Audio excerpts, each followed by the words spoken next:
Jadi hari ini gue bawa Honda Stepwagon. Thank you buat Honda Prospect Motor sudah dikasih pinjem mobilnya. Nah, salah satu benefit ya gue sebagai content creator tuh gue bisa pinjem mobil ke brand. Jadi biar kita nanti bisa menyampaikan secara netral. Dan ini bukan endorse ya, bukan berbayar ya. Bener-bener kayak gue pinjem doang gitu. Oke, pertama gue bahas dari posisi duduknya. Ini memang gue tinggiin jadi biar gue lebih commanding. Ini setirnya tuh sudah tilt teleskopik. Ini banyak-banyak tombol. Ada pedal shift. Ini pengaturan cruise control, lane departure alert, terus ini forward collisionnya jaraknya berapa lama, volume, terus ini head unitnya udah bisa Apple CarPlay, Android Auto, cuman ini masih pakai kabel. Sekilas memang mirip kayak aftermarket tapi nggak apa-apa, buat gue nggak apa-apa, nggak penting. Maticnya PRN, D, mode D dan B. B itu dipakai buat turunan, dia dong.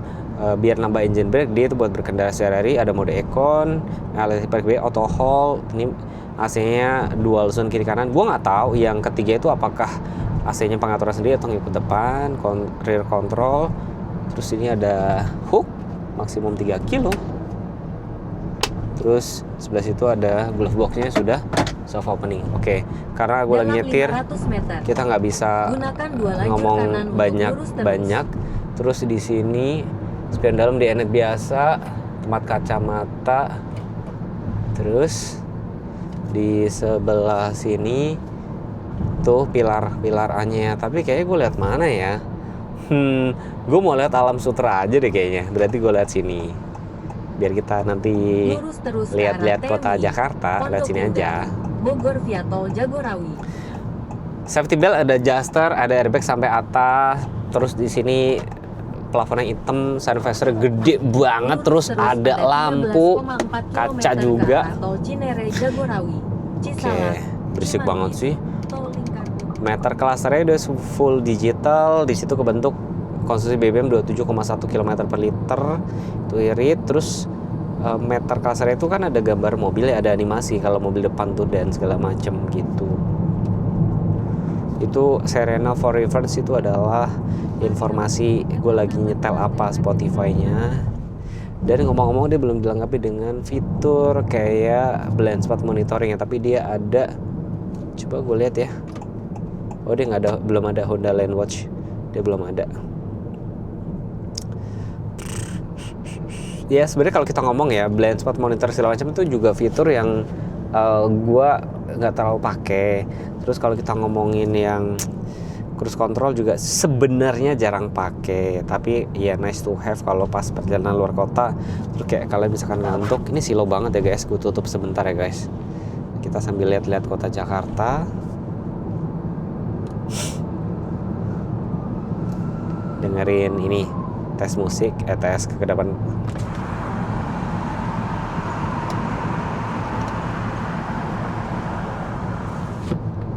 Oke.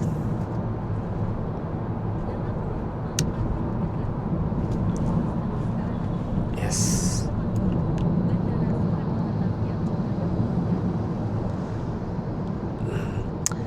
Rasa berkendara gimana Mas Teguh? Menurut gue nyaman ya. Jadi mobilnya ini kan gede ya, tapi gue nggak merasa kayak nyetir mobil gede. Visibilitasnya oke. Suspensinya jujur empuk, ngayun dikit. Dan kalau misalnya dengan Mas itu limbung nggak, pasti ada lah dikit karena mobilnya kan tinggi kan, bodinya gitu kan, pasti ada. Tapi nyaman sih, gue suka karena kabinnya lega banget.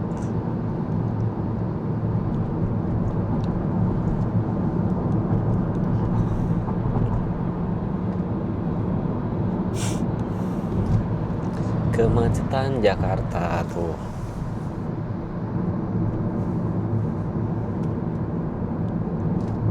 Silo men. Silo beneran loh.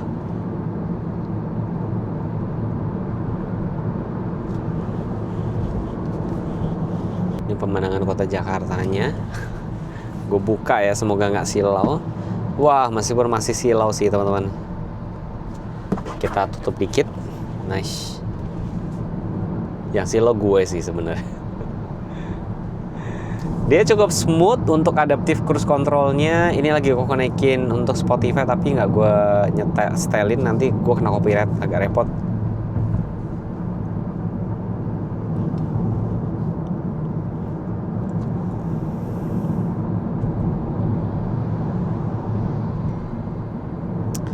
Wih, kebentuknya 28,2 km per liter.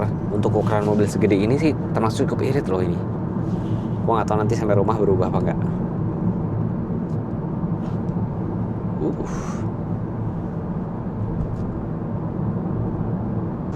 Nggak tahu kenapa gue paling suka loh kalau lewat jalanan sini tuh berasa kayak di kota besar. Iya memang bener sih, Jakarta kota besar. Tuh, seneng aja gue gitu.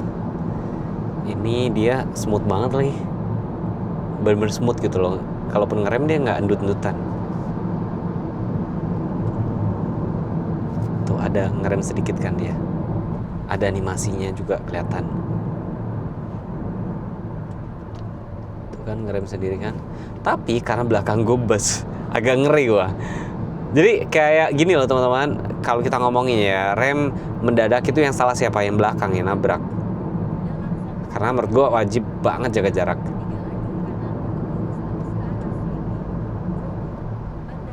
Gue mau tes ya di kemacetan ini gimana ya. Bisa kepake nggak ya kira-kira. Gue tuh takut ditabrak doang sebenarnya. Gue aman dengan mobil depan, gue bisa kontrol diri gue. Cuman belakang gue nggak bisa kontrol. Ini kayak gini sampai berapa kilometer. Gue bikin jaraknya sampai 1 bar aja deh. Kira-kira sedekat apa ya. Tetap pakai kaki, kalian harus standby buat jaga-jaga.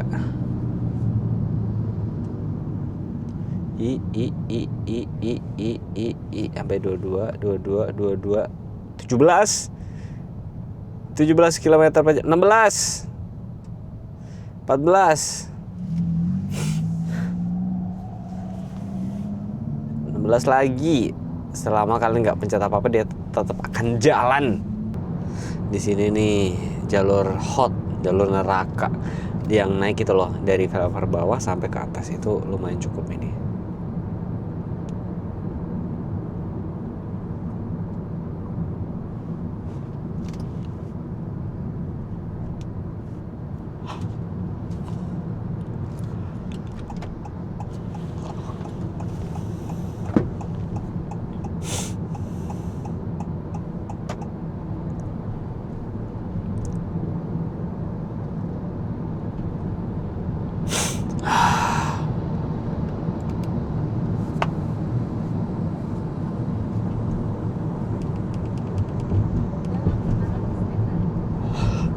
Aduh, astagfirullahaladzim, ngantuk banget gua.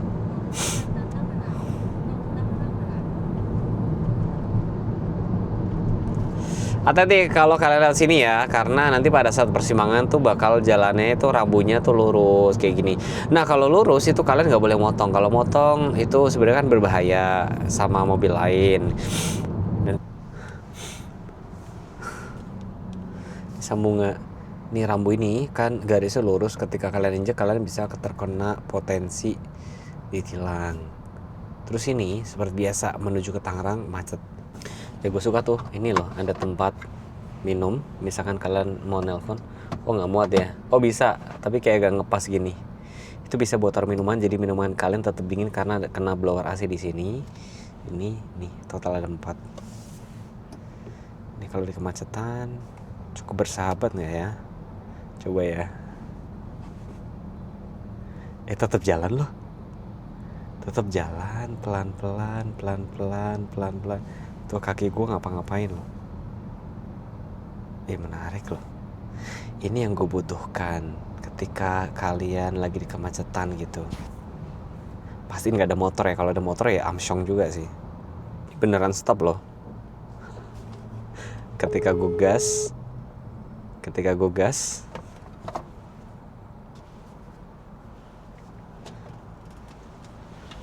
Oke. Ini sampai stop loh. Stop it.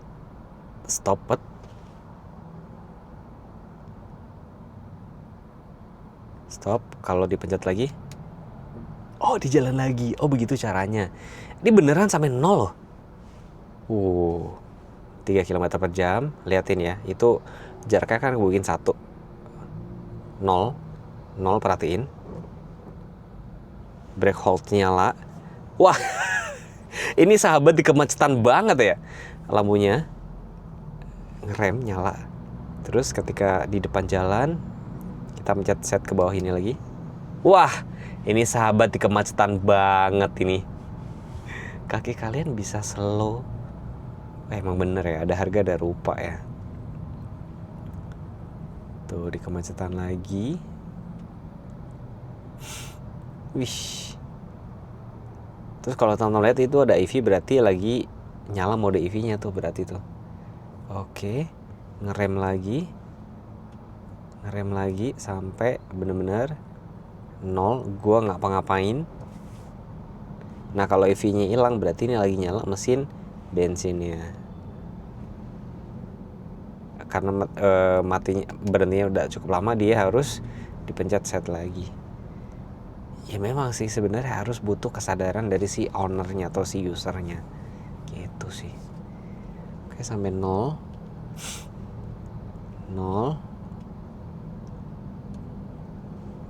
Seru banget ya. Ini seru kali kalau misalnya mobil ini dibawa pulang kampung kali ya. Mana bagasinya juga cukup lumayan gede lagi, kenceng. Oke, nice, sampai mobil ini bener-bener kayak ngerem sendiri. Terus. Oh my god. Sampai bener-bener 0, berhenti tuh brake hold-nya nyala. Ih, seru loh. Pencet set lagi dia akan jalan lagi. Tapi ini tuh enak, remnya smooth. Nih ada mas-mas pedagang. Dia ngedetek loh. 5 km, 4 km, 3 km sampai benar-benar 0 km dia akan ngerem sendiri, teman-teman.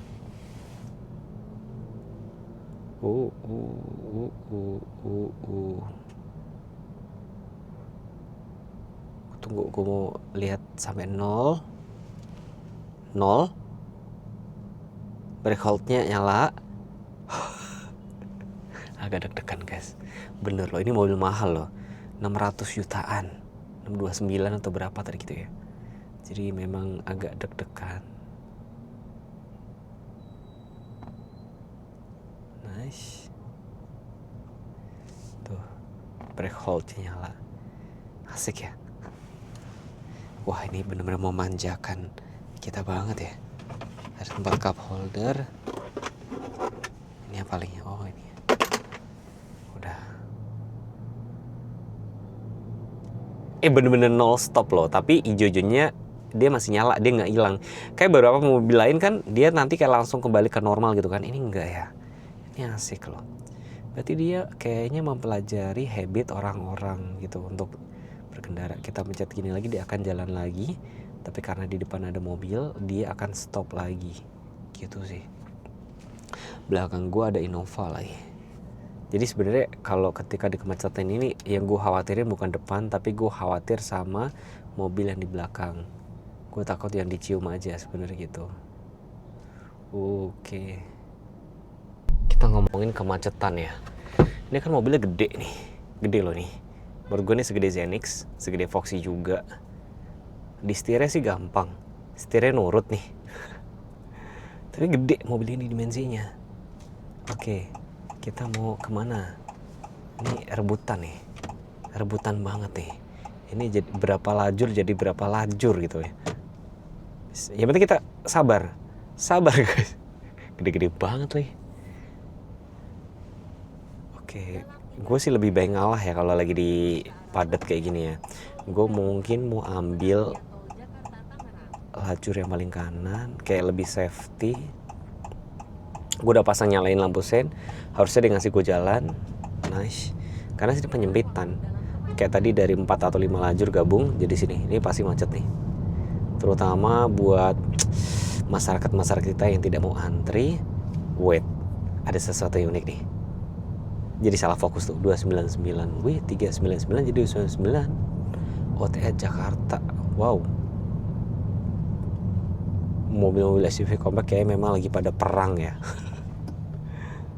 Kalau ini sebenarnya mobil ini tuh punya segmen sendiri. Jadi mungkin orang yang pengen cari mobil keluarga, tapi kalau misalkan Alphard kegedean mungkin bisa geser ke sini. Tapi in this ekonomi ya, harusnya hybrid kan sudah cukup oke, terutama buat orang yang tidak mau pusing soal ngecas dan segala macam. Itu berapa ketemu? 1 banding 26,3 km per liter ya cukup irit. Ini kita sudah jalan sekitar 26,8 km sih. Nanti ya, mungkin udah ada gambaran kalau udah sampai 100 km lah baru kayak sedikit ada gambaran. Tadi kecepatan nih kalian tahu sendiri lah ya, dari 30 sampai 60 kita nggak bisa kenceng, orang jalanannya semacet ini. Jakarta Tangerang, ya jalur neraka sampai ada yang ngomong kayak gitu.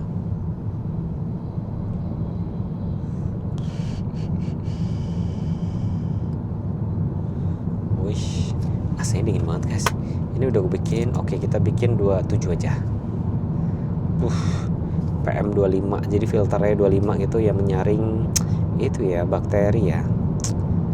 Udah ada kotor kuman-kuman gitu.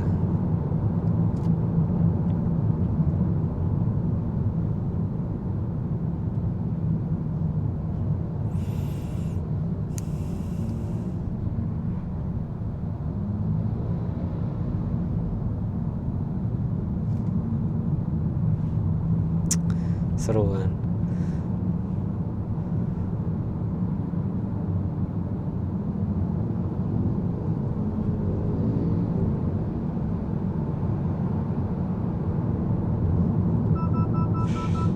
Oh, apa ya? Terlalu dekat sama mobil depan? Atau mobil belakang yang terlalu dekat? Pokoknya ada kata ini ya. Kalau kita terlalu dekat sama mobil depan dia kayak itu nyala. Tapi fitur ini gue suka banget, adaptifnya smooth banget. Itu gue suka banget. Itu paling kepake kalau gue perjalanan luar kota sih, biar nggak gampang capek. Kita coba lagi ya seru-seruan. 30 km per jam, dia minimum 30 ya, dia nggak bisa lebih rendah lagi. Minimum 30 km per jam. Kalau di kemacetannya sudah kayak gini.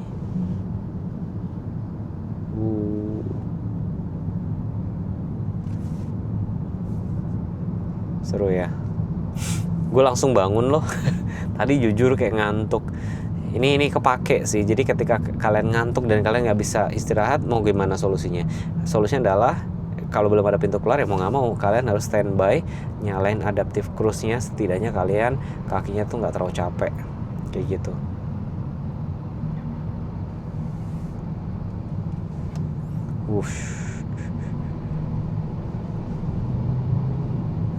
Palingan ini doang sih, gue bingung ya kenapa mobil-mobil Honda ini yang harganya mahal-mahal kenapa nggak dikasih fitur kayak blind spot, lane keeping assist gitu ya. Why? Kenapa nggak dikasih? Padahal gue tahu padat teman-teman. Ini padat banget. Kanan juga padat, tengah padat, kiri padat. Bingung kan? Sehingga menurut gue mobil-mobil zaman now itu wajib banget ya kalau kalian pengen lebih safety ya, kalian beli mobil lah yang sudah dilengkapi dengan fitur ADAS. Ini salah satunya ngebantu banget kalau kita terlalu dekat sama mobil depan, sonarnya tuh kan memicu kan, jadi dia akan ada warningnya. Iya bawel deh mobilnya, ini mobilnya bawel buat keselamatan sih. Sebenarnya kalau mau enak ya pencet pakai cruise control terus sih, adaptif kan soalnya. Tapi yang perlu gue garis bawahi ya teman-teman ya, kadang teman-teman tuh kadang suka lupa ya, esensi dari sebuah mobil itu adalah kenyamanan berkendara, terus rasa nyetirnya oke apa enggak gitu-gitu, baru setelah itu adalah fitur gitu. Percuma kan kalau fiturnya banyak tapi mobilnya nggak enak dinaikin gitu. Ini joknya menurut gue ya kok agak panas ya, gue pribadi kayak ternyata gue lebih seneng deh joknya kalau nggak kulit. Jok kalau fabric tuh enak loh, jadi kayak di punggung tuh berasa kayak ada pori-porinya, ngerti nggak gitu, kayak ada hembusan angin. Kalau ini kulit tuh ya memang menang clean, kelihatannya elegan aja gitu, bersih. Tapi ternyata buat duduk kayak kurang enak ya. Preferensi masing-masing. Videonya kayaknya sampai di sini dulu ya. Ini kan baru vlog singkat, nanti gua kasih bonus kalau pas lewat gang sempit, teman-teman. Bye bye.